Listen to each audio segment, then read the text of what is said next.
has that like 90s vibe, because this is the kind of movies you saw in the 90s all the time, right? Yes. Not over the top action or like superhero or that kind of thing. Like it does feel like this feels like it's tailored toward our very 30s adult and 40s themes where it doesn't feel like they're worried about like cancel culture saying or doing something.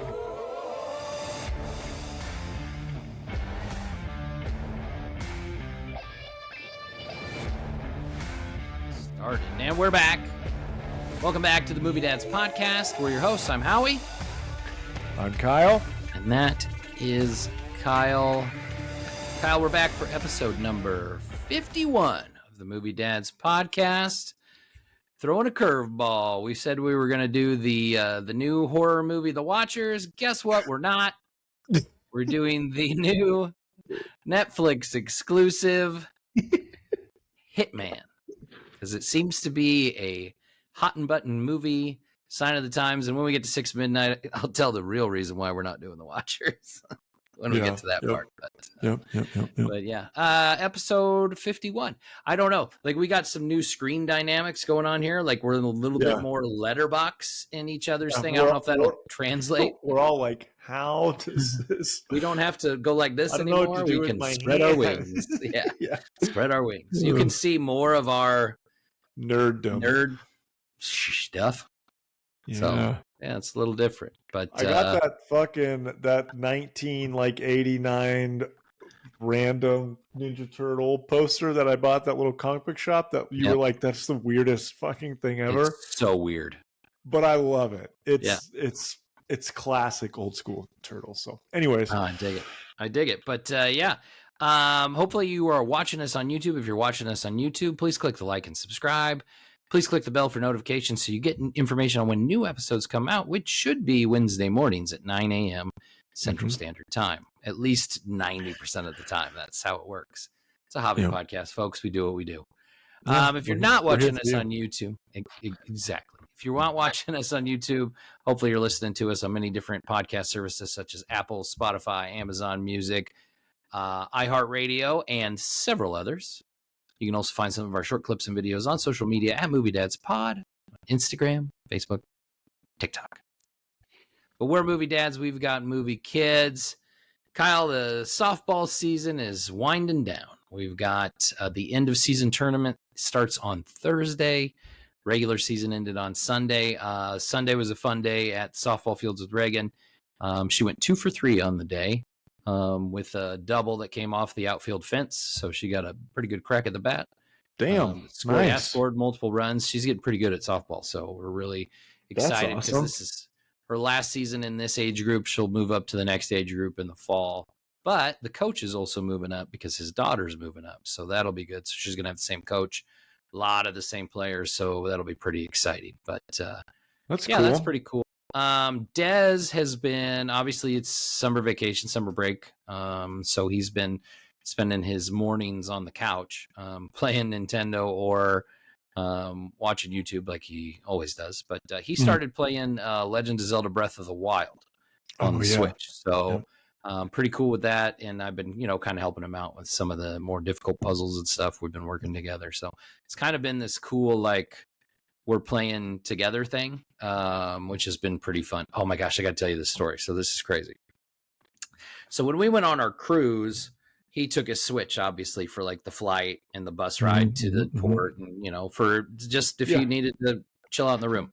So all of his Nintendo Switch games are this big, right? They're like little chips, right? They're little, like memory card looking. And they come in a fucking big ass box. They come in a regular case, right? Fit 100 of them. Open it, it's an empty case and a tiny little disc inside. So anyway, like, we have this case that's like this big that holds 24 games, right? Because they're all tiny. They're like, it's like 6 and it's a couple pages worth. So he took this with him. Now, when we were in the Houston airport at one point, I saw him set it down between the seats in the airport, right? And like was just not paying attention. And I'm like, dude, you're going to lose this thing. There are 24 Nintendo Switch games in this, like 24 $50 to $60 games in there. Exactly. So, and like, devastating if this happens. So we get home on Saturday night. Sunday, we go to that con, which we talked about on the last episode, right? Des took his Switch, but he didn't take any additional games. He just took Zelda to play, right? No big deal. So the rest of the week, I don't know, middle of the week or whatever it was, and Des is like, hey, where are the Switch games at? And I'm like, why the hell would I know where the Switch games are? Like, you're the only one that's been playing it. Couldn't find the case. Oh, no. 24 games. Like, and the last place anybody remembers seeing it was in the Houston airport when he left it between the seats. So we're freaking out. Like, Reagan's like taking notes, right? Like, little brother fucked up. She's making a list of all the different games we have, and she's like tallying up how much they sell for. And she's like, Des lost $1,300 worth of video games. Oh my God. Anyway, so like my wife calls Houston airport, lost and found. I call United Airlines in Omaha if anybody found it on the plane, because we know it was at the Houston airport, but nobody'd seen it then, right? And then I called Epley Airfield, the Omaha airport, right? Nobody had it, but they took, hopefully it turns up, right? And I'm like, it's got to be somewhere, right? If nobody's found it, I mean, like, you want to think people are honest and they wouldn't keep it because it's obviously some kid's game thing, but we tore this house apart looking for this thing. Like, in the cushions, we found shit that we hadn't seen in months. Anyway, so the backpack that we took on the airplane, like, Des had gone and checked in it. It was completely empty. It was the same backpack I took to Comic-Con with what I put all the comics in, right? So it had already been emptied. And I'm like, I emptied it and I don't remember seeing all those games. Like, so this whole day, we're all freaking out. I don't remember what day. I think it was Saturday. I think we went a full week not realizing this was missing. We're freaking out because we're like, oh my God, what games do we rebuy, right? Like, we're not going to rebuy all of them, but we got to rebuy like Mario Kart, like, yeah, the ones you play on. Yeah, you got to at least rebuy the ones we play all. Smash Brothers, you got to rebuy all those, right? But that's still like, it's still going to be like $300. So I'm down here piddling around in my office, and that backpack's down here because it's my like extra backpack from work. And I'm like, he already went through it, but I'm going to check it again. And I'm like, it's empty. I'm going through every pocket. And in the back where my laptop slides in, there's the case. Nice. Holy shit. Like, Isn't but it that was like the best feeling in Yes. the world when you find something? For me, that's my wallet. I don't lose it all the time, but there are times that I do. And I'm like, my whole world is ruined. I've got to fucking cancel cards. I'm never going to find it. But when you find it, you're like, oh, thank God. So he was devastated. Des was devastated, right? And we were mad because we're all like, dude, I can't believe you lost this. Like, you were the last one that had it. Oh my God. And of course, he's just like sad. He's like, oh my God, I can't play my games anymore.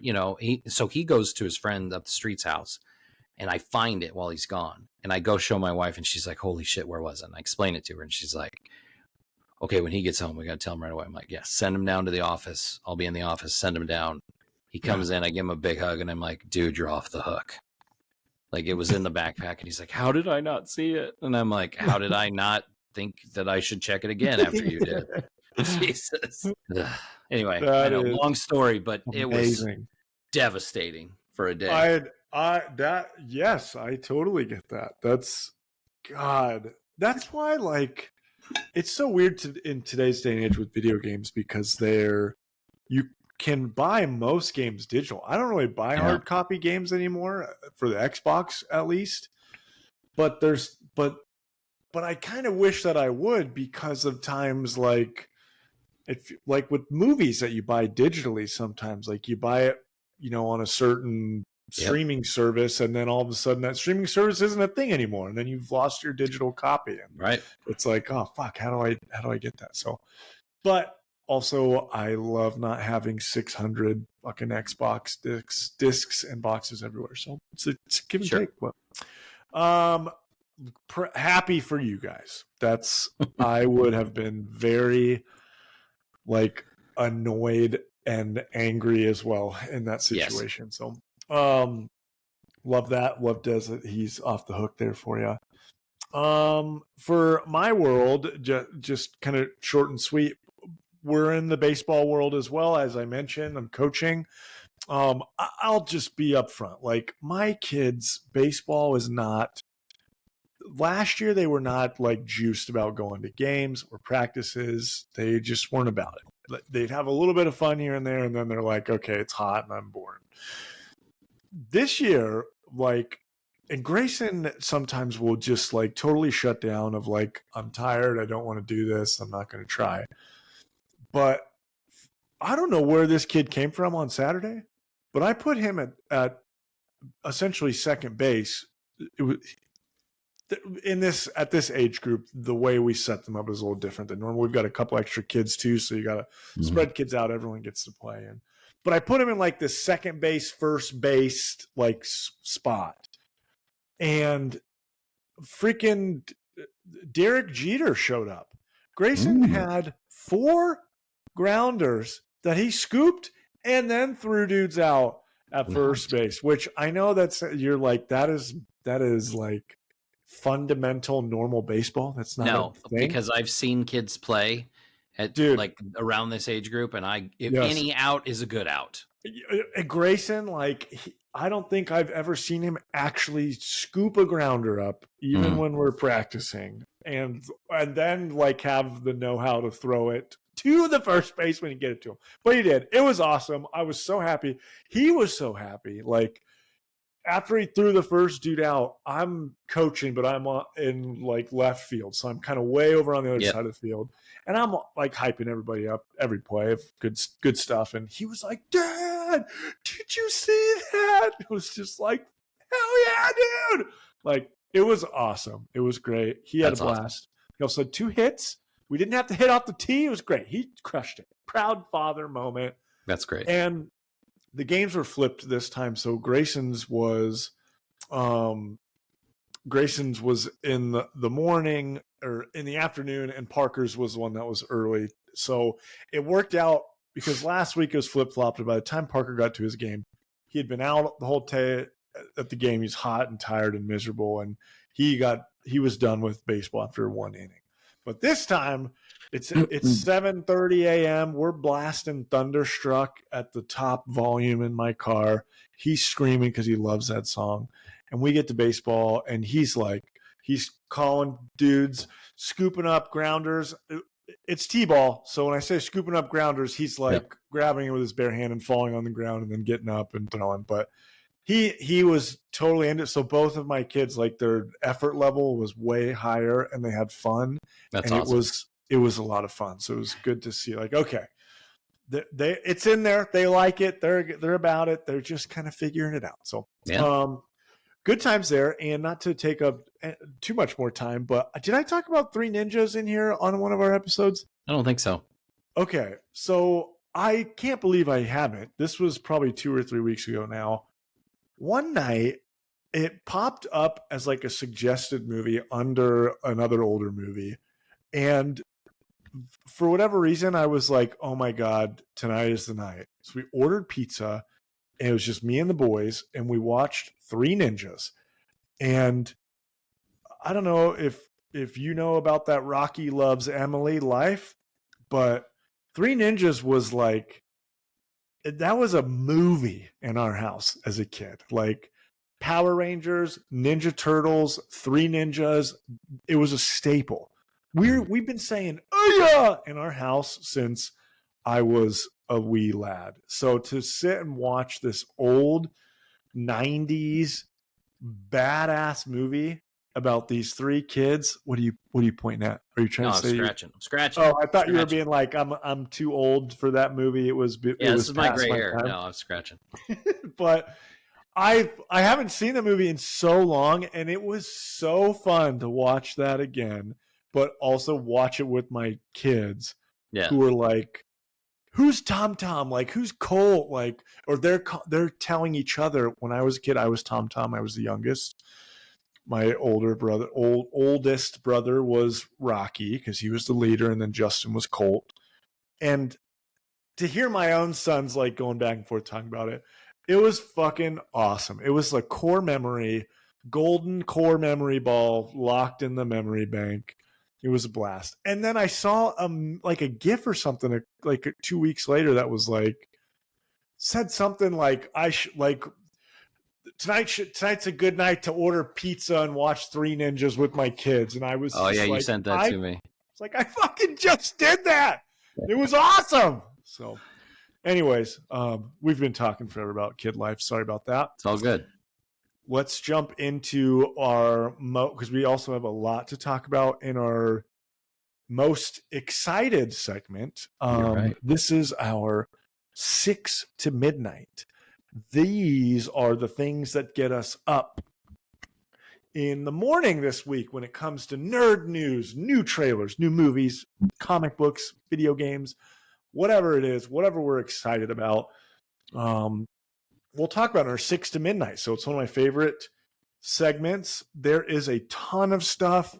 I'm going to kick it off and just kind of run through real quick. Just wanted to have like just a mention a moment, sad news in the comic book world. I don't know if you know about this YouTube channel, but there's one of the largest comic book YouTube channels on all of YouTube is called Comicstorian. Comicstorian is like, it's this guy named Benny. It's a place that you can go and he'll like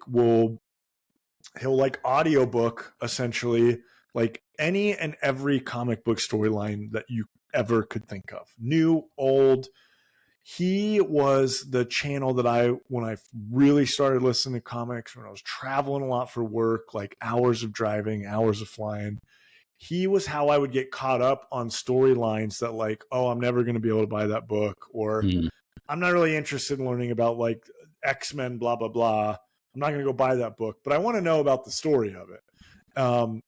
I was thinking I should have went with a more obscure one, Superman. Like Superman Red Sun, I think was the first one that I ever listened of his. That was like, it's a weird Elseworlds story about Superman if his rocket landed in Mother Russia instead of America. Yeah. But the way he reads it, it's like I said, it's like an audiobook. So he's doing voices. He's very like animated. He has the most radio comic book voice ever. But like staple YouTube channel that I used to watch almost daily. Nowadays it'll go a couple of months and I'll see a random video of his that I'll watch. But like for years I used to watch it all the time. It came out today that he passed away last night they didn't say really anything other than an unfortunate accident. And it's so weird because like I haven't watched his channel a lot recently, but it like affected me today. It's like, holy shit. Like that's a bummer for the comic book world. The dude has like millions and millions of followers. There are like 6 other really large comic book YouTube channels that all... He was only 40. Yeah, he was a younger dude. Yeah. Like he just posted videos recently. So like he wasn't having health issues. Like his wife posted from his own account saying it was an unfortunate accident. Obviously, I'm sure news will come out more about it, but that's sure. Like there are multiple other really large comic book like YouTube channels and followings that are his friends that have like splintered off and branched off because of his channel. His channel like kicked off like Comic Pop, and Comics Explained is another one. Just like if you are really into like comics or reading current stories, there's a good chance you've listened to or seen one of his videos. But it's a bummer, sad. I'm a comic book guy, and I used to watch his channel all the time, so it was just kind of wild to see that he passed away. So, R.I.P. Benny Potter, Comicstorian. And then let's just jump over to you. Let's have you give us something, and then we'll come back. Yeah, of course. To me, just so we can kick back and forth. So this will be a good one for both of us to talk about, because we've made several comments, several snarky jokes. We even did some last week right before it premiered. But the Acolyte officially premiered last Wednesday on Disney Plus, the new Star Wars series that it's gotten a lot of negative review bombs from audience scores. Critical reviews have been overwhelmingly positive. In the positive. And I think you and I were both apprehensive to watch it because, we had feelings. And I will say this, like, you and I are both pretty big Star Wars fans, but I think we aren't as negative as a lot of them are. I think we're at least more realistic and open-minded. And I will say that I enjoyed the first 2 episodes. I thought the dialogue was a little cheesy in parts, but I like where the story's going so far, and I like the world this old High Republic era is telling, and I like it so far. And I'm excited to watch the other 6 episodes. I like it. I'm having fun with it. There's a new episode tonight that I'm gonna watch, but what time's that come out? Like 3 a.m. I think it's already out. I think it comes out at 6 p.m. on Tuesdays. So there's episode 3 is damn. All right. So I really like it. Yep. I don't know if I sent this YouTube video over to you, but literally the day before it came out, not Comicstorian, but a similar. Yeah, you did.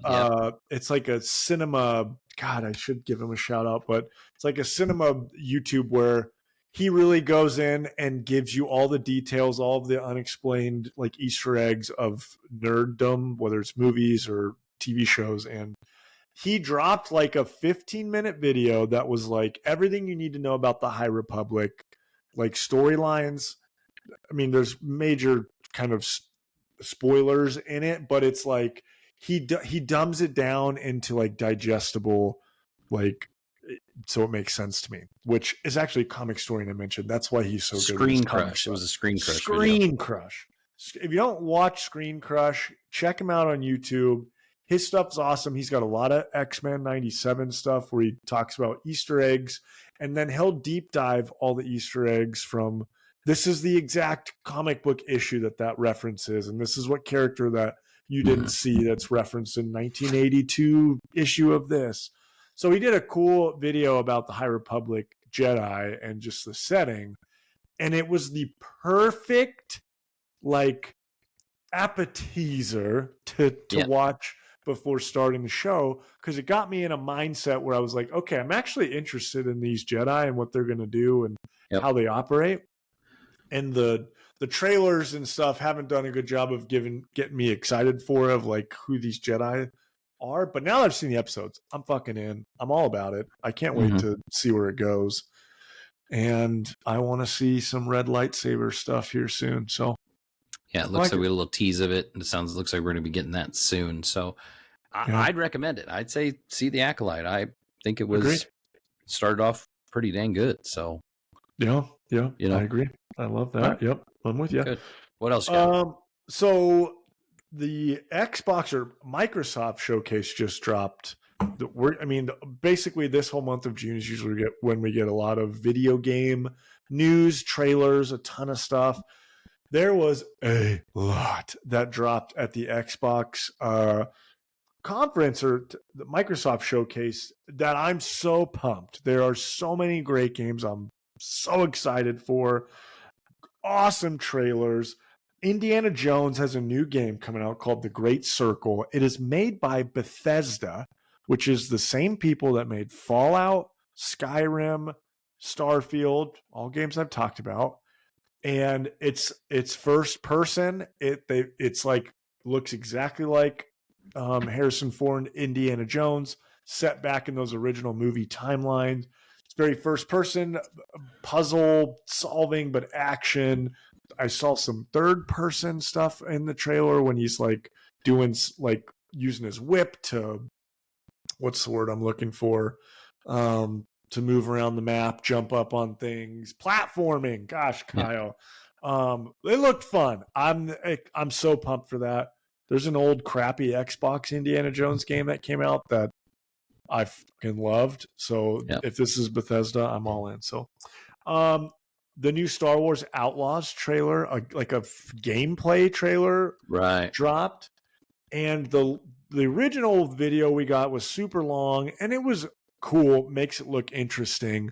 But to me, it didn't really give like a Star Wars vibe. It didn't feel like this is the world of Star Wars. Right. This new trailer, this game, it's probably my number one game I'm excited for now that's coming out in the next couple of years. It looks amazing.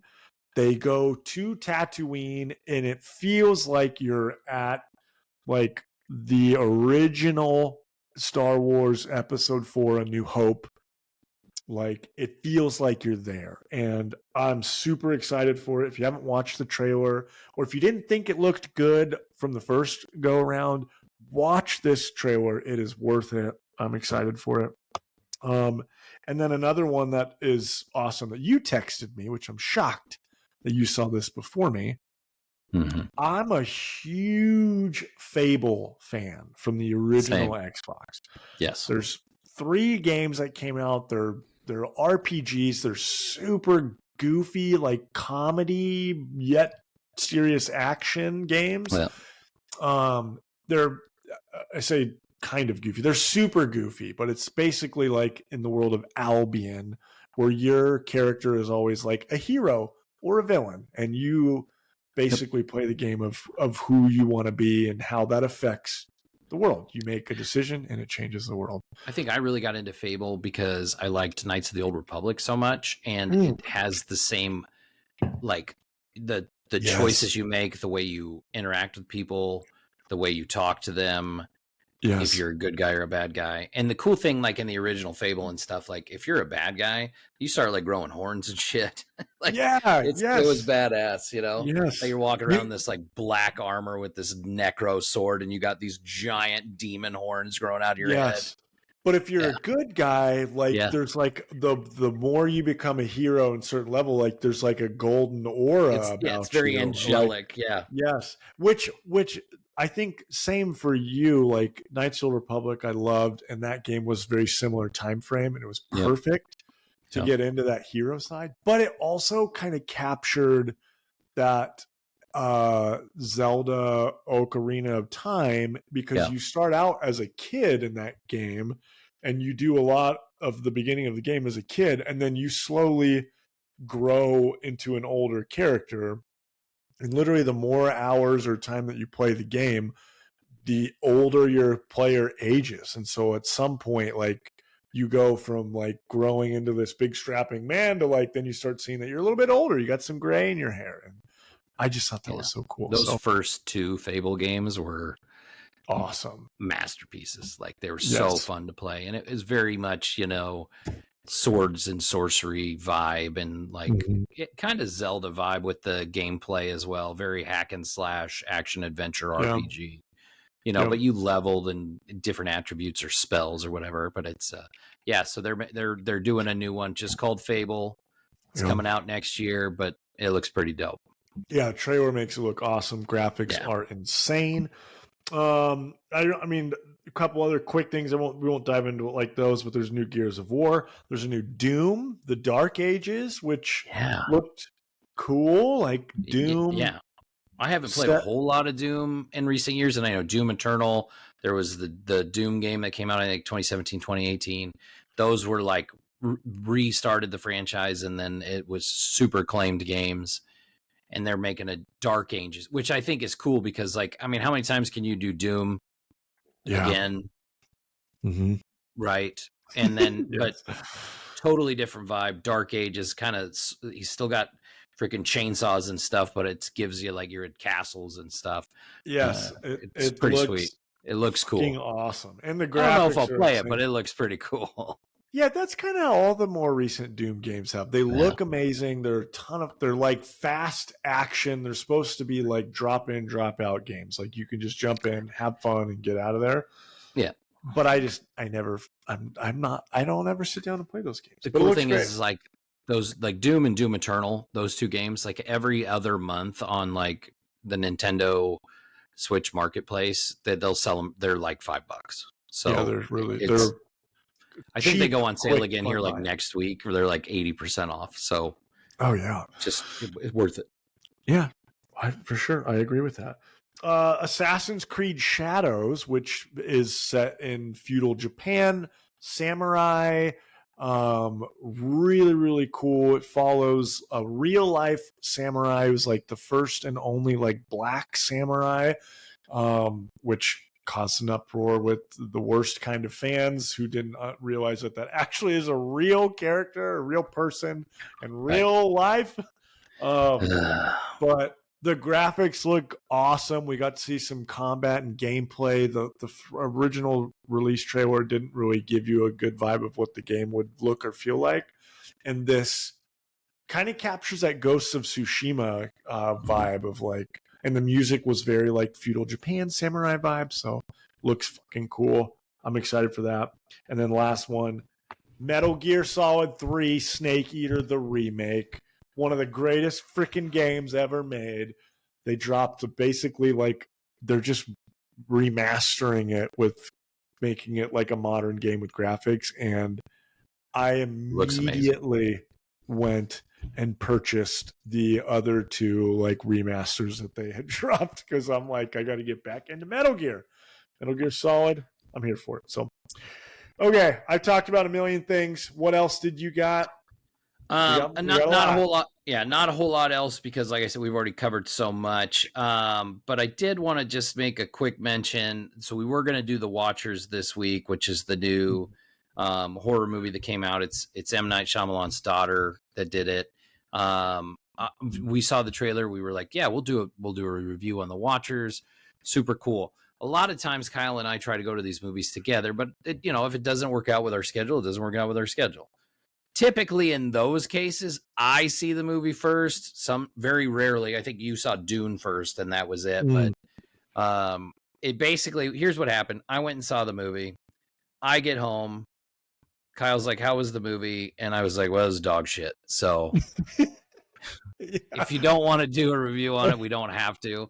And that's when I was like, don't worry about going to the theater. There's another option. We can do Hitman. And so we'll do Hitman. So if you're interested in seeing The Watchers, at best it's a 3. Like it starts off at best. It starts off with a really cool vibe. A lot of what you see in the trailer. Okay. It starts to falter in the middle, and then the third act is just get me out of here. Thank God it wasn't very long because I was ready to go. But anyway, I wanted to say that. And then the last thing I just wanted to talk about, don't worry, folks, we're not doing reviews again on Rebel Moon, but it was released today that we had heard Netflix was going to release director's cuts of the 2 Rebel Moon movies that Zack Snyder did. And obviously he has a track record. He likes director's cuts. You Batman versus Superman, you like the director's cut, is such a much better movie. I agree with that. Obviously, the Justice League is a totally different movie altogether.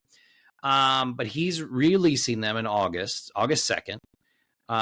They're sexier and bloodier, is what we're being told.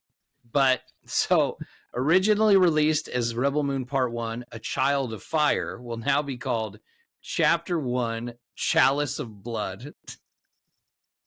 Bloodbath. I can't even keep a straight face. Chalice of blood. Yeah, it's like either they're trying to be the new book talk, like books that my wife reads, or A Court of Thorns and Roses. Right. Throne of Glass. And then Chapter 2, which was called The Scargiver, is now going to be known as Chapter 2, The Curse of Forgiveness. Oh my God. I guess each movie is going to have an additional hour of footage. Listen. I'm gonna watch it.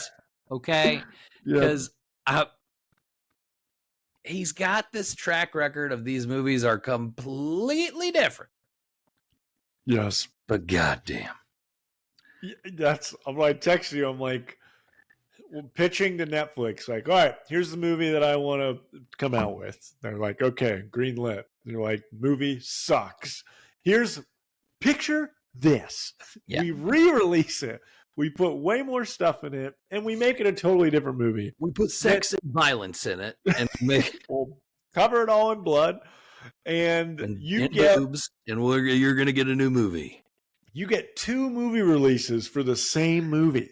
Okay, well, now we're talking. This movie had $168 million budget or whatever that we thought was for 2 movies. Well, you're getting 4 out of it. So now, I mean, hey, you got it. You're getting 4 releases out, and Netflix is probably just like, all right, yeah, we'll count our money, whatever, cool. Yeah, they're like, people are gonna watch it. Yeah, they watch those. They're gonna watch it. these. Yep. Anyway, that's where we're at. It's the last thing I wanted to talk about. Whatever. Yep. Chalice of blood. That's it. Anyway, chalice of blood. But that leads us into our big premiere movie of the week, Netflix exclusive. It was in theaters for a couple weeks. Now, Netflix exclusive. Oh, I didn't know that. Now, yeah. The 2023 came out last year, technically. American romantic action dark comedy, Hitman. So Hitman originally premiered in September 2023 at the Venice Film Festival. Mm-hmm. And then it premiered later the same month at the Toronto International Film Festival. And that was where it went on sale. And Netflix bought it for $20 million. So that's where that's why it's a 2023 release. Even though it released on Netflix June 7th of 2024, just this last weekend. So when they buy the rights to a movie for $20 million, what was the actual budget of the movie? I don't think I've ever asked a question of that, of like, if you buy the movie.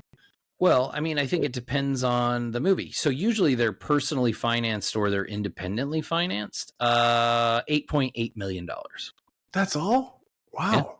Well, I guess there wasn't a lot in it. There's not a ton of people in it. Obviously, there's not a lot of special effects or anything like that. It's directed by Richard Linklater, who's I'm a huge fan of. I think Dazed and Confused is an all-time classic movie. Obviously, you've seen Dazed and Confused, right? Yes. Please tell me that. Okay. I just immediately started thinking of like The Paddle and was like, oh, I'm so uncomfortable. Right. Tons of people in that movie, like before they were famous too. Great movie. But obviously he did the Before trilogy too, Before Sunrise, Sunset. Anyway, Richard Linklater. Did you ever see Boyhood? He did that too. Did you see that? That Ethan Hawke, Patricia Arquette movie that he like literally started filming it when this boy was a kid, and it's about growing up with these parents that get divorced, but he filmed it over the course of like 10 years, like as this kid grew up. What? It's wild. Yeah. Never heard of it. The movie's really good, but at the same time, like just the concept and how much time, and all the actors came back and they filmed like 2 weeks every year was what they did. Oh my God. That's kind of wild. A cool concept. Yeah. You got to look it up sometime, but it's a cool movie. Anyway, directed by Richard Linklater. He wrote it with Glenn Powell, so they co-wrote it. And it's based on an article in the Texas Monthly Magazine by Skip Hollandsworth, because this is loosely based on a true story. Anyway.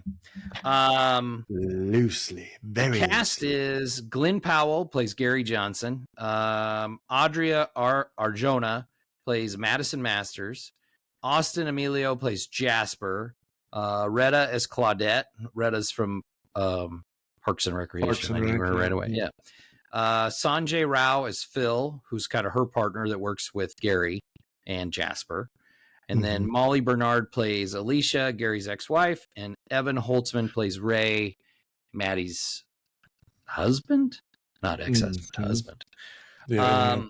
Anyway, so we talked about when it premiered. We talked about the budget and whatnot. So just like we do with any premiere movie of the week, we'll get into spoiler territory. But this movie's been a lot of chatter on social media and whatnot. Super high Rotten Tomatoes score with like 200 reviews, and it's at like 97%.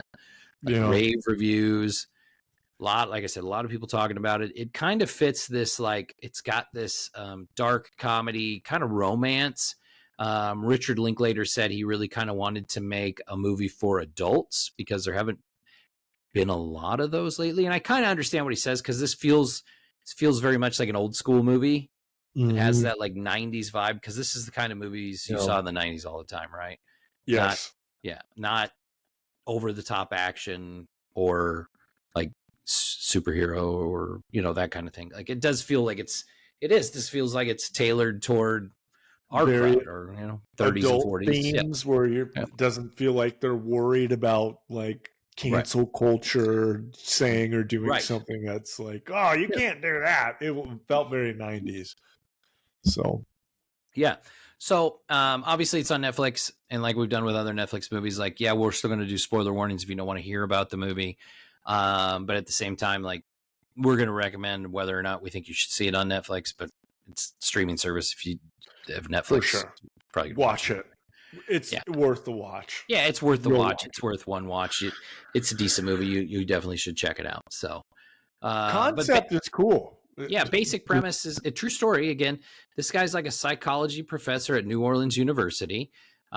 Basically, he starts doing like IT tech work for the police department, setting up surveillance and things like that, which kind of evolves into where he's like working with them directly when they do like hitman stings, like, and they make a really good point at the beginning of this movie, and this isn't spoilery, but like hitmen really aren't real, like it's not a thing.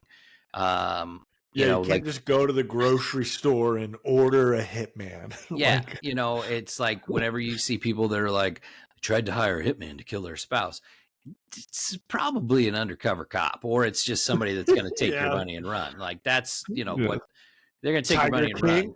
Yeah, it's that kind of it's not real. So basically, he does the IT work for the surveillance for the police, and this guy Jasper's usually the one that goes in and portrays the hitman. Well, Jasper ends up getting suspended, so they're like, Gary, you do it. And Gary is terrified because Gary is this big dork, basically, college professor, teaches psychology, and he goes into it and he like melts into a role, and he becomes a different persona. And that's basically how this movie gets started. All about that kind of at the beginning. So interesting premise, like you said, but very much like you can see the hijinks that will ensue and things like that. But yeah, I definitely recommend. It's worth a watch. Decent movie. I think if you have Netflix, you should check it out. It's a good date night movie, I think. For sure. I like when the movie first started and the part that you just described, I was like, oh, this is a cool concept. I'm interested in this. Because when they I didn't watch the trailer, but like the panel for the movie shows the main actor, who is who again? Glenn Top Powell. Gun guy. Yep, Glenn from Top Gun Powell. Maverick. Right. Top Gun. He's like the new Iceman. So like Hottie Mick Hotterton. But they make him the main guy in the new Twisters movie too. He's the main guy in that. Which in that movie he looks very much like he does in Top Gun. At first in this movie he does not look like he does in Top Gun. He's nerded down, like Howie said. He looks totally unassuming, just this goofy cat nerd. And like when he is like, oh my god, now I've got to go pretend to be the hitman for this person that we're trying to catch in a sting, because once they confess that they are like actually try to hire them to kill whoever they're trying to kill, usually it's a spouse or a coworker, then they have means to arrest them. And so like when that happened, I'm like, okay, I'm in. This concept is super cool. I started explaining it to my wife because she wasn't watching. I was watching on my phone because we were like making dinner and stuff. And she was like, that sounds like one of my book talk books. And I'm like, no, it doesn't. It doesn't sound like that. Like, this sounds cool. This is a dude movie. And then we meet the what's the word that you would use? Not love interest? Contractee? Yeah, contractee who he wants to bang / date. And so before we go ahead. It just immediately turns into exactly that. So it's for my wife. At first, I'm like, no, you're not going to want to watch this. It's like he just explained dropping fingers every 5 miles out the window to dispose a body. You're not interested in this. And then 10 minutes later, we meet the love interest. And I'm like, all right, this is a date night movie. You'll want to watch it. We should probably watch this together. Yeah. So anyway, watch it on Netflix and chill with the movie, whatever. Spoiler warning. Get out. Just threw my pen across the room. So Gary starts he's creating all these different personas, right? He's got like different people from different countries that speak different languages.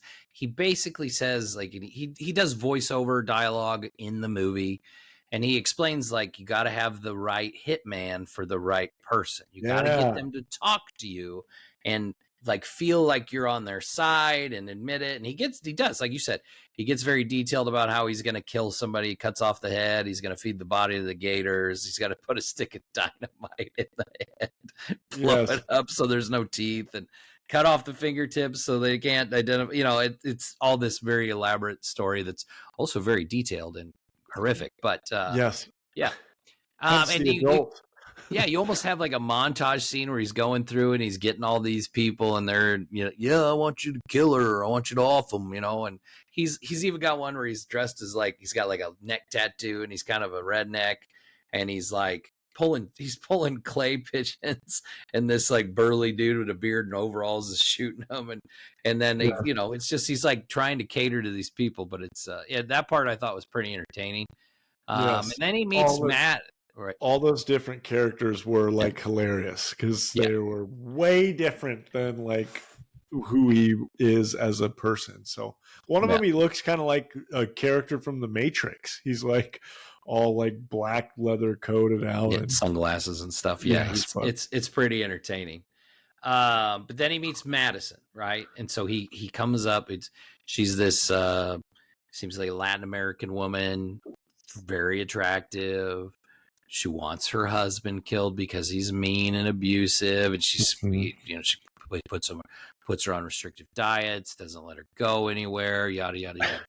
And he's got this persona of Ron, and Ron is basically this ultra cool tough guy, right? Like, you know, he's Mr. Suave. He kind of wears like a leather jacket, dresses real cool, slick back hair kind of deal. But while he's interacting with Madison, he starts feeling bad for her because he does believe that she's in a kind of abusive relationship. And when she's about to pay him the money to say, you know, I want you to kill my husband, he basically talks her out of it, says, take this money, get your own place, leave him, yada, yada, yada. Right? Yeah. Don't incriminate yourself, so we have to arrest you because I might be into you. He doesn't say that there, I feel bad for you, and you're pretty good looking. Yeah, we got some charisma going on there. All pie is good pie. Which is like his line in the movie. Yeah. Anyway, well, that's, you know, that's every line that he has when he's fucking Ron is cool. Like right after, it's funny listening to the girl and Raj, or like the two, the men in the chair, as I would call, like they're the ones listening on the mic as he's doing these interviews or interrogations. And like every time he does a new character, it's funny to watch like their reaction of who that is. When he does his very first one, they're like, holy shit, who are you? Like, who is this crazy serial killer you just became for this character? And they're talking about Ron, his persona of Ron. Yeah, they have him on like a speakerphone thing, and they thought they hung up, but they didn't hang up, so he's still on the line. It's fucking hilarious because he's a nerdy guy. Like his real character, he's a nerdy guy, but Ron is cool. He's hot. He's like charismatic. He says the right things. And like both the guy and the girl are talking about like, Gary, I don't want to hang out with Gary. Ron, I want to hang out with Ron. Like, I want to Ron. Like, I'd let Ron me. And the dude is like, I would have your sloppy seconds with Ron. Like they're so into him and that character persona. So I thought that was funny and cool. Yeah.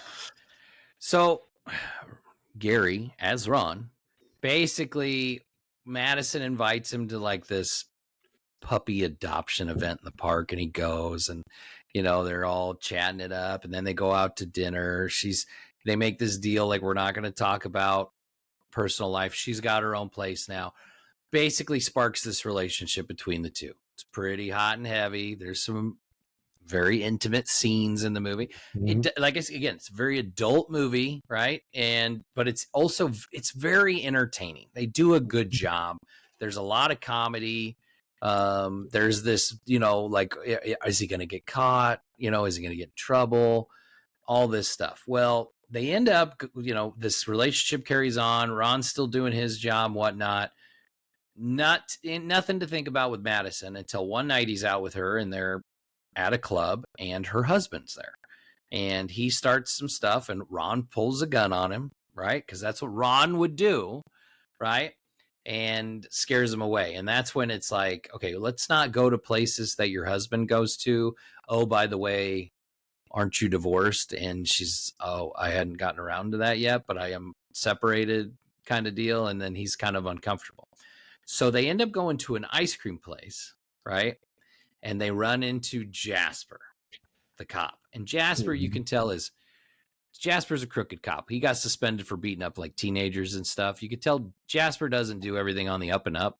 And then it's Austin Emilio plays Jasper. He was Dwight on The Walking Dead. If anybody who watches The Walking Dead knows who that is, immediately you're going to be like, oh, I know exactly what you're talking about. Like, he's kind of a sleazeball, right? Yeah.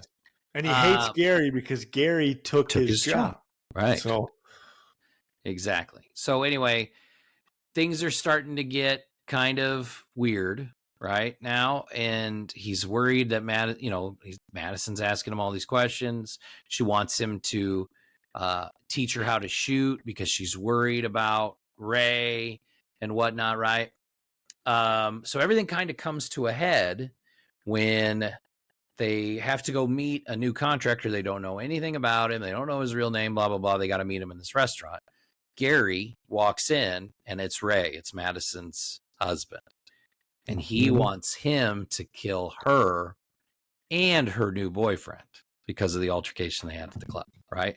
And so Gary plays it real cool. He's in the booth behind him, so he can't see his face, but he knows it's Ray. Ray doesn't know it's him.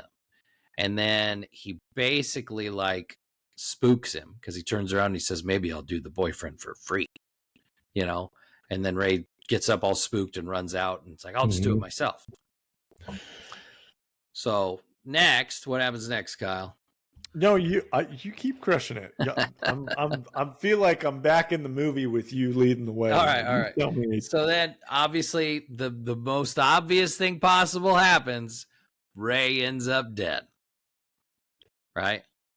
And so now Gary's like, he's got to go to Madison. He's got to say, like, oh my God, were you going to tell me Ray ended up dead? Because he's already told her about like how he almost got hired, and he was warning her, you got to make sure you're safe, protect yourself, yada yada yada, because Ray was trying to hire a hitman. Well, he goes there, and she's like, oh yeah, I already knew he was dead. How did you find out? And he's like, well, of course the cops told me. And he's like, do you have any idea, what happened? She's like, well, they said it was a drug deal gone bad. And he's like, oh, okay, I want to make sure it wasn't you. She goes, well, yeah, it was. I killed him. Oh my God. And he's like, what? And she's like, you told me to protect myself, so I went over there. I killed him. And he's like, well, he attacked you first, right? She goes, no, I think he was sleeping, like nonchalant. Like, yeah, I think he was sleeping. It's, which it's like, so their whole relationship in general, like when they first started like dating, like they met as he was a hitman she hired to kill her husband. So it's like to then hit it off to where she like texts and wants to start like, hey, guess what? I listened to your advice and I'm now, I have my own place. Things are going well. How are you? It's like, okay, so this girl, she took the advice that she needed to get out of that relationship. She's not going to kill her husband now or have him killed.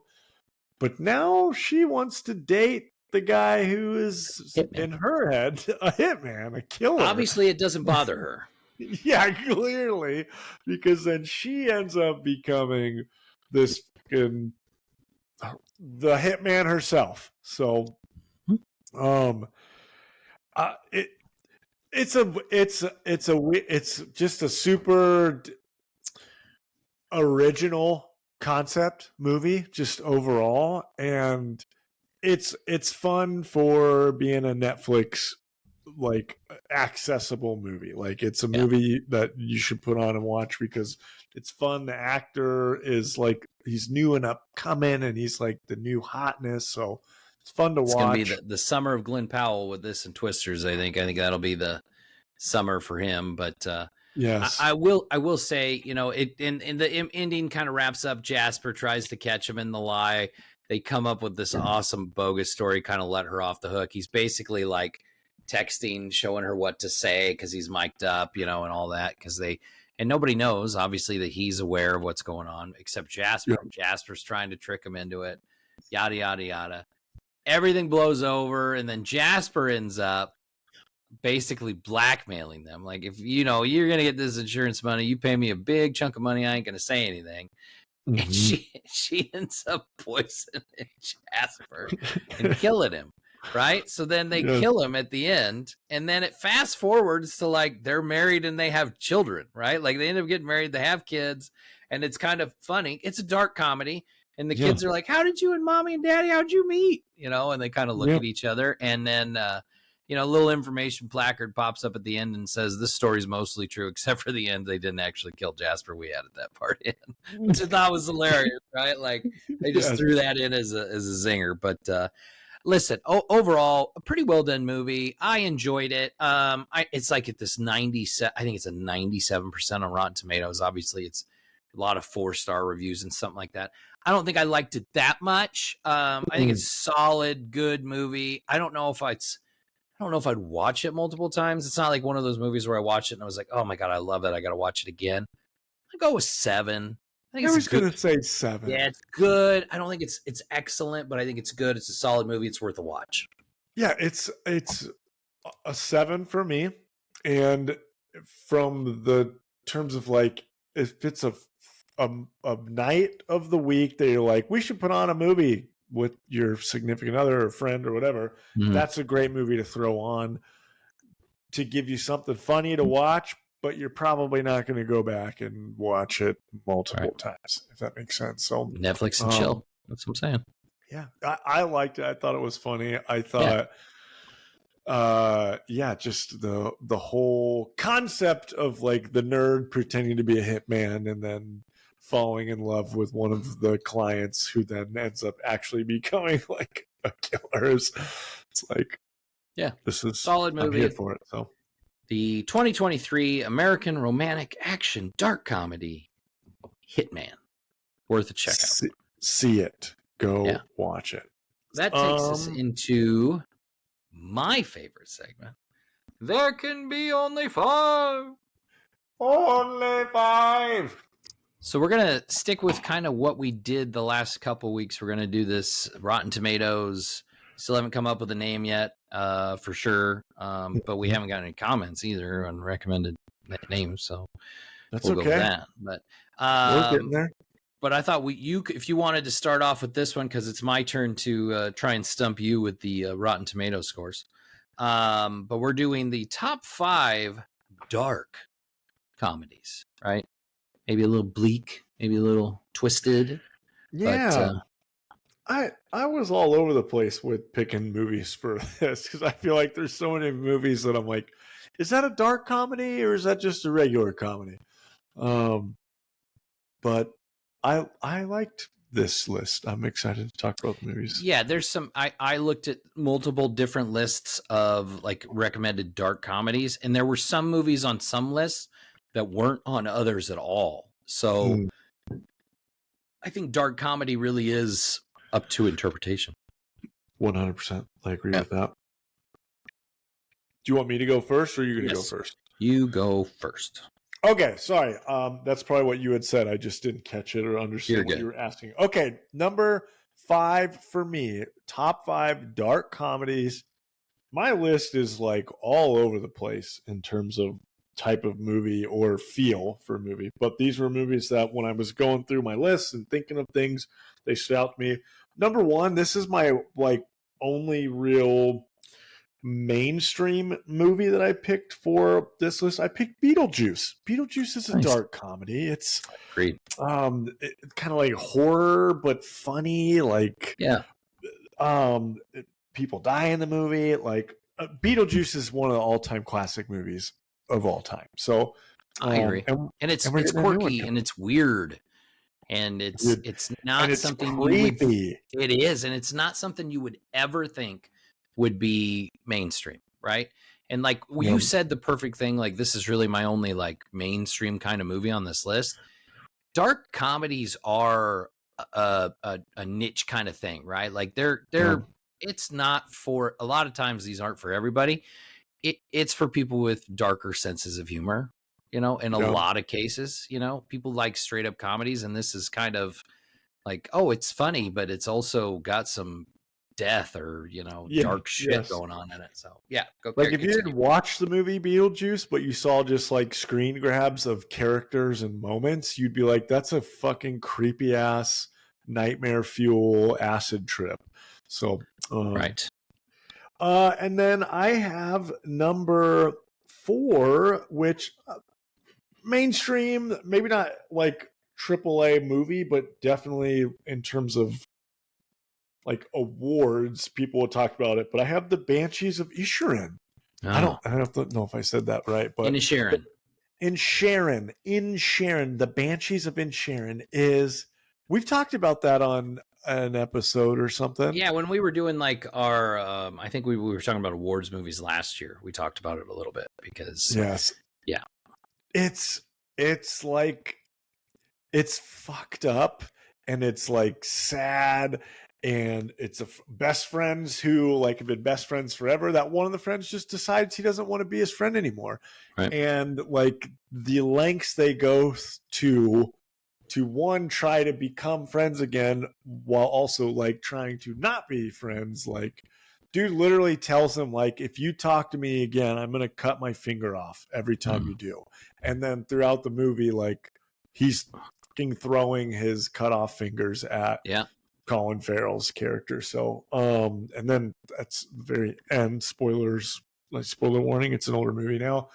Literally burns down one of their houses. So, like, he burns down his house because his pet donkey chokes on a finger. Yes, I mean, yes, it's tragic and hilarious.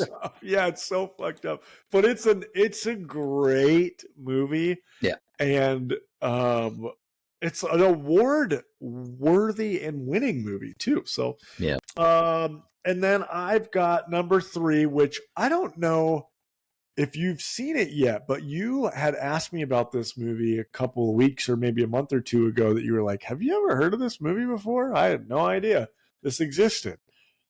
My wife and I were on a trip to California. When we drive that 23-hour drive, if we ever do it like that instead of fly, we will stop at gas stations where there are Netflix boxes, and we will, or not Netflix, Red boxes. And we will rent like 6 Redbox movies and watch them until we've got to refuel up, turn those in, and get 5 more. Well, 2 of the movies on my list are from that particular trip. And this first one, I had never heard of it before, but when we saw it at Redbox, we're like, that looks interesting. It's Ryan Reynolds. Let's do it. So there's a movie with Ryan Reynolds. It's called The Voices. And I still haven't seen it, but I see it everywhere I look. Like it's on all these lists and stuff. It's so good. It's this weird, like indie kind of non-mainstream movie that Ryan Reynolds made where he plays a normal guy who with a normal job who just so happens to be an extremely psychotic serial killer. Like but the reason why isn't like his pets or something tell him to kill people. Is that what it is? Yes. So he talks to, they call it voices because like in his head and in the movie, he's talking with all these characters with, I believe it's his cat is like the main one, that his friend that he talks to. But basically it's kind of like American Psycho in that there's things that he like where it shows him kill someone or do something, but then it flashes to like, did that actually happen or was that just in his head? So it flashes back and forth. He does end up killing a girl that he has a crush on that he's trying to date and puts her head in his refrigerator. And throughout the movie, he ends up talking to the head and having like a back and forth friendship, banter, hate, love, hate relationship with the head of this woman that he killed. And how they flip it back and forth in the movie is they make it look funny and clean and colorful. Like when he's talking to the head, it looks like a colorful character, but then they'll flip to what the room actually looks like, and it's like it looks like Jeffrey Dahmer's place. It's like dingy, ran down, disgusting. Ugh. The fridge isn't even on. The head is like at this point decomposed. Like, but then it flips back to where she just looks like her normal head when she was alive with him. And so yeah, I'm gonna have to watch that. I'm gonna have to watch dude, that. it's so wild. It is a mind F, but it is a ton of fun and worth the watch. If you've never seen it or heard of it, go watch the trailer. Ryan Reynolds and slays in that movie. And then I've got number 2, which maybe a dark comedy, maybe not. I fucking love this movie. Same trip I was just talking about. Right after we watched The Voices, I put this movie on. I'd never seen the trailer for it, and I fucking love it. It's called The Gentleman. It has freaking so many. It has Charlie Hunnam in it. It has all right. Matthew McConaughey. Matthew McConaughey is like, he's this like kingpin, like big time, the boss of bosses gangster in like London for a giant like weed like organization, like a marijuana gangster. It's not like on the legit side. He's a gangster, but he's trying to get out. He wants to retire, and he's picking like, who is the other gang member or person that I want to pass, like hand my empire over to. And there's a ton of funny moments in it. It's like fucking dark. Yeah, it's a Guy Ritchie movie, very Guy Ritchie tone. Snatch, Lock, Stock, and Two Smoking Barrels, rock and roll. Right, even Ministry of Ungentlemanly Warfare, same kind of vibe, right? Like it's funny, but at the same time, like a lot of violent shit happens. Yes, and Matthew McConaughey, it's I think my favorite movie of him. Like his character is badass. So, but anyways, there's some funny moments. And Charlie Hunnam plays like the right hand man to Matthew McConaughey, and Colin Farrell's in it. He's awesome in it too. Colin Farrell is like this boxing coach, like this gym owner that just the part where he's in the sandwich shop and he slaps the shit out of all those guys coming at him with knives. I love that scene. It's awesome. Yeah, dude. That's a fucking awesome movie. I haven't seen it in probably over a year or two. I need to go back and watch it, but I fucking love that movie. And then my number 1 dark comedy, the movie that if you haven't seen, turn this podcast off and go watch it now. I fucking love this movie with all my heart and soul. What We Do in the Shadows. This movie it's a good one. Is so hilarious. If you like The Office, if you like Halloween, those two combined for one of the greatest hilarious movies and best concepts for a movie ever. It's basically The Office. It follows 3 or 4 characters, technically 4, but 3 vampires who are roommates in modern times, but they are all from very different times in the world, thousands of years old, hundreds of years old, and like all these 3 vampires from very different time periods and places in the world. Like, what would it be like if you put them all in a room or a house and they had to be roommates and share chores and like share like how they get by in their day to day? And it's like The Office, they'll pan to like individual interviews between moments of it's so funny. Taika Waititi is the director, but he's also one of the vampires. Yep. And he's hilarious. I wish he would be more in the movies that he does because he crushed it. It was so good that they made a TV show of it with different characters playing similar type of characters. And the TV show is just as amazing and funny. But What We Do in the Shadows, it is an every year movie for us. Halloween time, it goes on in our house. I fucking love it. What do you got? It's great. Write this down, Kyle. I want you to remember this. Episode number 25 of the Movie Dads podcast as a reference. Okay. You ready? All right. Yeah. Top 5 dark comedies. So at number 5, I had the Val Kilmer, Robert Downey Jr. action comedy Kiss Kiss Bang Bang. Oh yeah, nice. And I don't think you've ever seen it, right? I think we've talked about. No, we've talked about it. It's a Shane Black movie. Shane Black did Iron Man 3. He also wrote like Predators. Like I think he wrote Lethal Weapon. Dude loves Christmas. First off, like a lot of his movies take place at Christmas. This one does as well.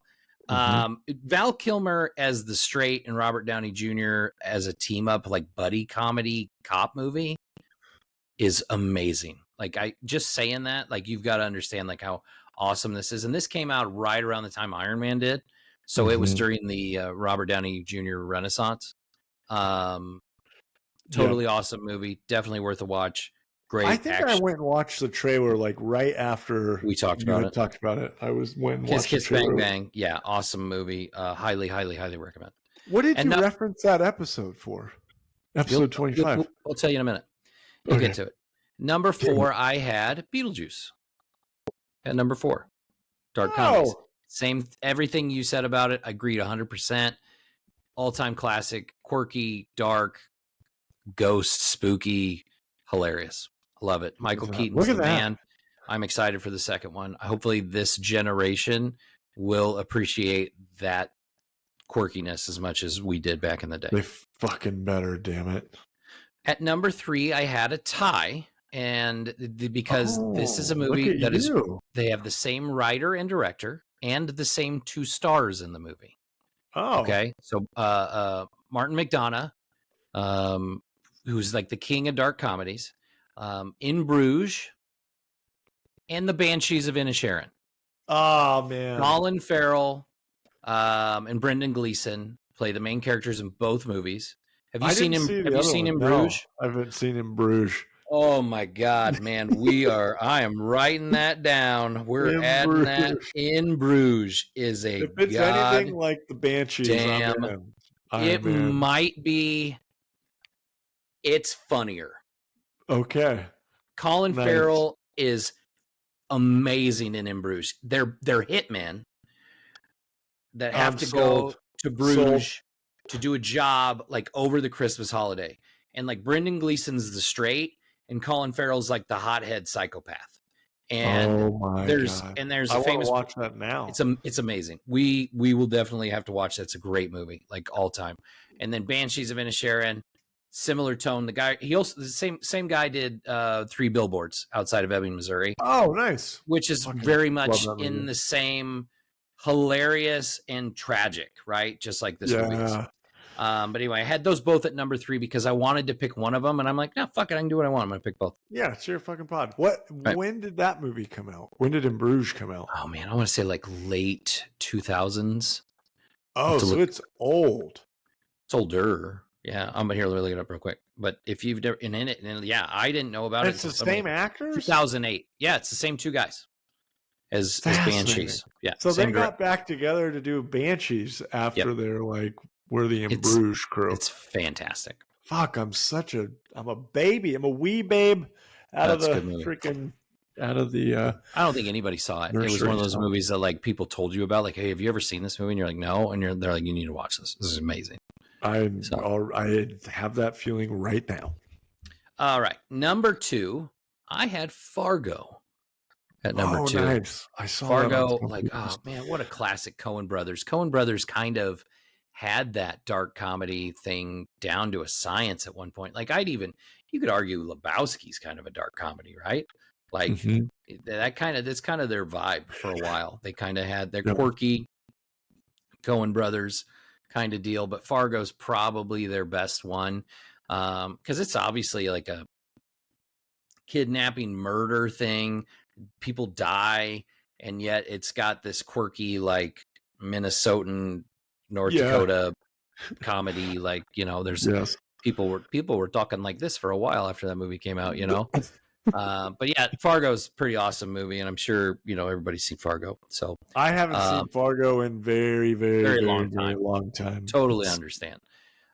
Great movie though. And then my number 1, I referenced episode 25 of the Movie Dads podcast. Both of us, we did best horror comedies. Episode 25, top 5 horror comedies. Do you remember Damn what it. your number one horror comedy was? I assume What We Do in the Shadows. Yeah. So my number one dark comedy, What We Do in the Shadows. So we both, Yes. I think we both had that. I think we both had 1 and 2 horror comedies were Shaun of the Dead and What We Do in the Shadows. We both had them at Yes. 1 and 2. This one, What We Do in the Shadows, dark comedy. Obviously, yes, it's vampires, it's death, it's a masterpiece.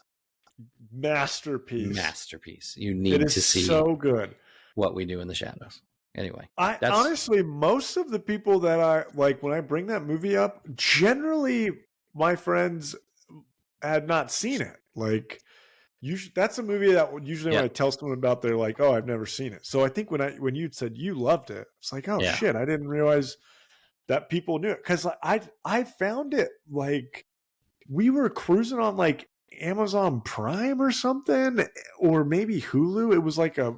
it was one of the free to stream movies, and I had seen it multiple times and had said to my wife, like, well, we should watch that sometime. And for whatever reason, one day we did.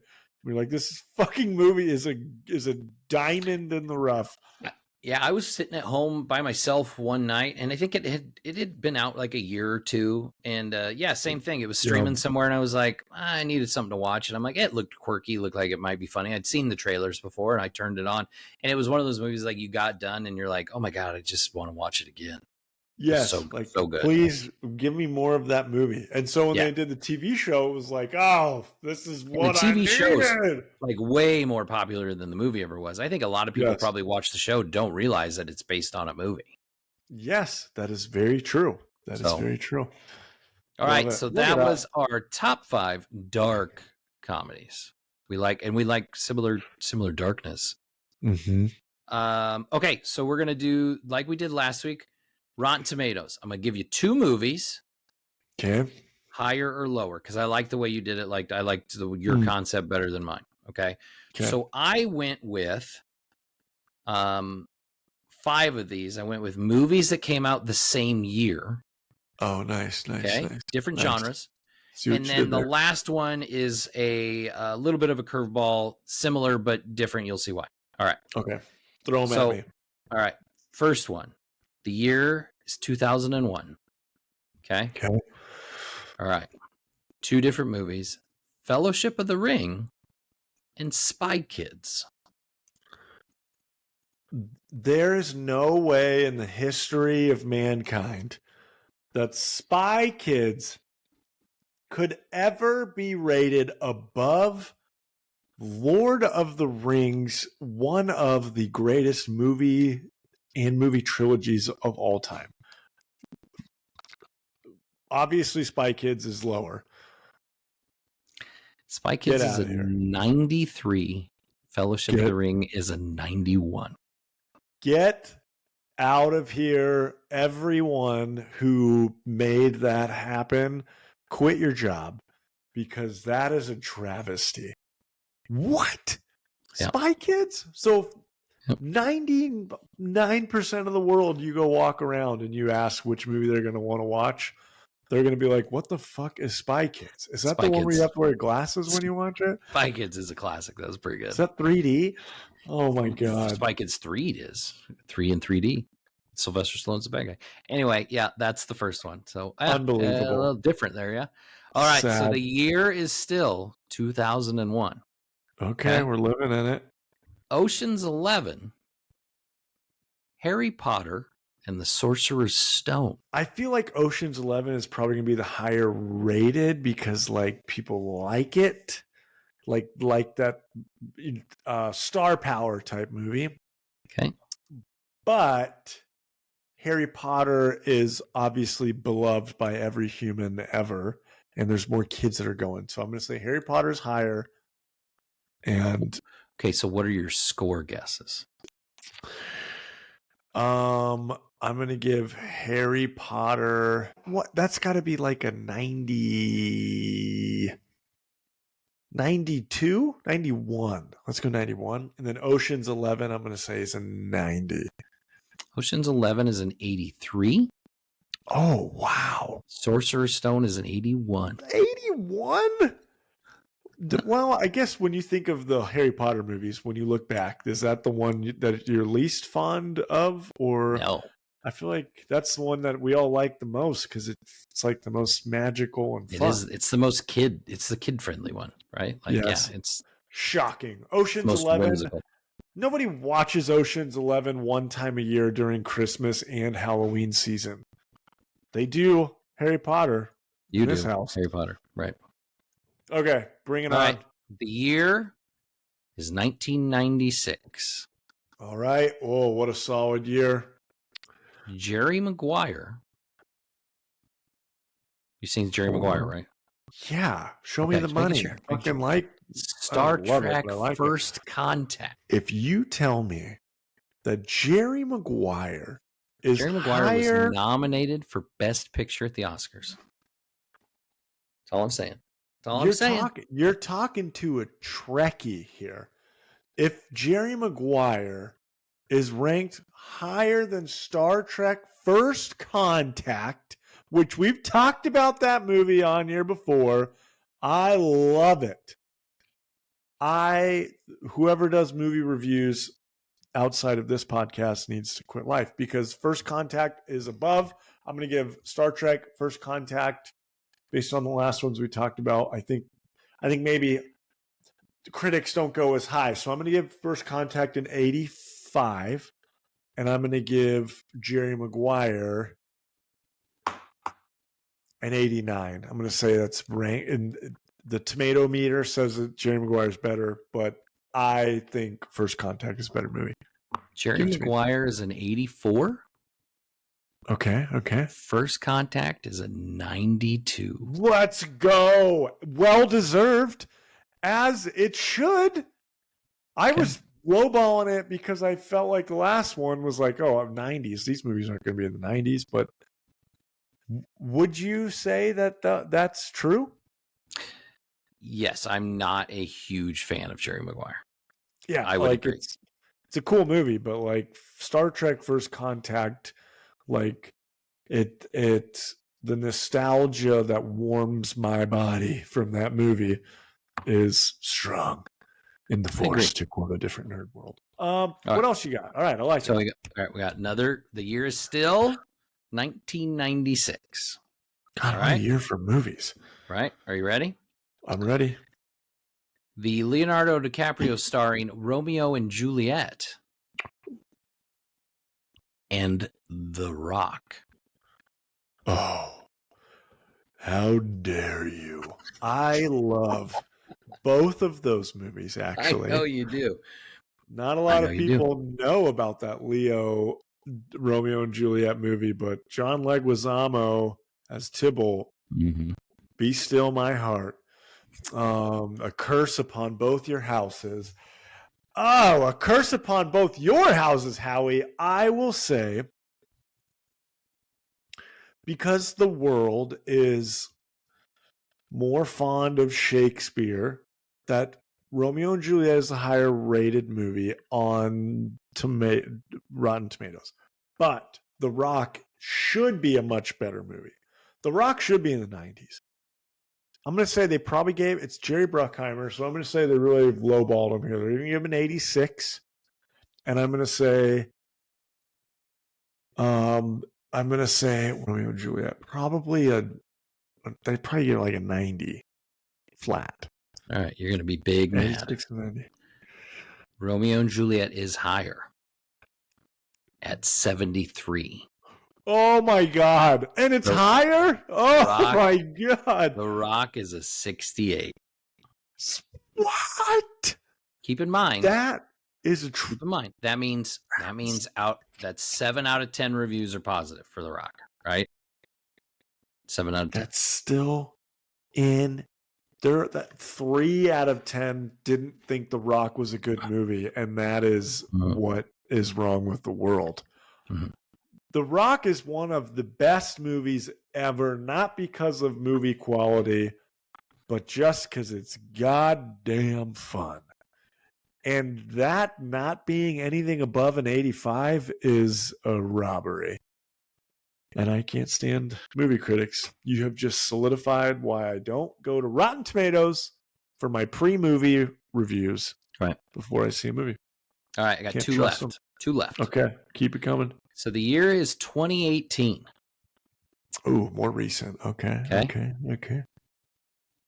Avengers Infinity War, Blade Runner 2049. Oh, you son of a bitch. Of course, the world, Rotten Tomatoes is going to give Infinity War a 99 or a 98. And Blade Runner, because the general audience, sheep, don't understand cinema quite like Blade Runner 2049. I'm going to say Blade Runner is probably like a 75. And I'm going to say Infinity War is like a 97 based on the sheep. Blade Runner's higher. Let's go. Blade Runner 2049 is Give an it the love. 80%. Shocking. Avengers Infinity War is an 85%. That's pretty crazy because Infinity War is like the magnum opus of all of the Marvel movies. Should be. Right? Like that's Endgame's like a 96. It's stupid. But so that makes sense to me, but that would make sense to me if Infinity War was a 98 or a 97, right? Like, because that's the better movie, isn't it? I don't know. Marvel, I think so. Comment down there, Marvel people. But that is what a win for the Gipper. Good job, Blade Runner. Proud of you. Means there's some critics out there who can. All right, so the last one, not from the same year, but remake. Ready? Oh. The 1995 Mortal Kombat. Oh. The 2021 Mortal Kombat. I mean, we've talked about this. I think the general public really liked the new Mortal Kombat. And I think the general public thought that the original Mortal Kombat was a flop. I think the original Mortal Kombat is much better than the new one. But I would say ratings probably old Mortal Kombat, like a 74. New Mortal Kombat, probably like an 82. Oh, you're gonna be sorely disappointed.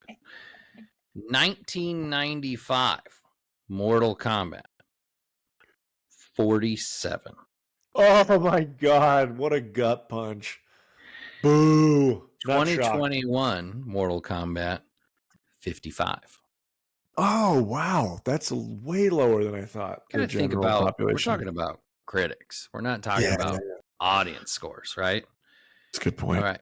So just as a curveball, what do you think the score for Mortal Kombat Annihilation was? Oh my God. If the first one was in the 40s, it's 25. It's a 4%. Oh my God. What a nosedive. 4. It's so fucking bad. It's terrible. It's still in there's a special place in my heart where that movie will always have space. So Annihilation? Yeah, I like that one too. I wouldn't make my enemy watch that movie. I think for me, I like the first one and the second one together because they give us more characters. And I like that you can see different new characters. I really like the Cyrax and stuff. They wasted them. Yeah, awful. They did. They killed Johnny Cage before the credits rolled. Yeah, that was some bullshit. Yeah. Obviously the first one I like a lot more, but I didn't hate the second one. I was a kid. Hate it. I thought Shao Kahn is fucking cool, and he looks just like he does in the video game. Right. But the CG really killed the end. Like the CG is the whole dragon evolution thing. Anyways, wow, 4. That's sad. Yeah, R.I.P. Mortal Kombat Annihilation. Yeah. But anyway, yeah, that's if you like the new segment, come up with an idea. We need some suggestions. Or like right now we're sticking with like how rotten is this fruit, but that's dumb. We need to figure out how we're gonna do it. So we're gonna I come like up it with though. I'm having fun. And honestly, I a do. lot of them Yeah, shocked it's me. a little different, and I think it's a little fun to kind of see what the other person gets and how close we can get on the numbers. But anyway, that takes us to the end of episode 51 of the Movie Dads podcast, the 2023-24 American romantic action dark comedy Hitman on Netflix. You should watch it. If you're watching this on YouTube, please click like and subscribe. Click that bell to get notifications of when new episodes come out. Leave us a comment. Tell us what you like. Tell us what you don't like. If you're not watching us on YouTube, hopefully you're listening to us on one of many podcast networks such as Apple, Spotify, Amazon Music, iHeartRadio, and many others. You can also see some of our short clips and videos on social media at Movie Dads Pod, Instagram, Facebook, and TikTok. We're going to be back next week with I can't believe you haven't seen it, Kyle. The 2016 American neo-noir buddy action comedy starring Russell Crowe and Ryan Gosling, written and directed by Shane Black. He loves Christmas. We just talked about The Nice Guys. Kyle's never seen The Nice Guys. Blows my mind. I have not seen The Nice Guys. Gonna love it. Guaranteed. My brother is a big fan of it. He really likes this movie. And like you, he's like, how the fuck have you not seen this movie, Kyle? Amazing. So I'm excited. And then we get one. It'll be a good one. But anyway, thanks for listening, everybody. Thanks for watching. We'll catch you next time. Bye.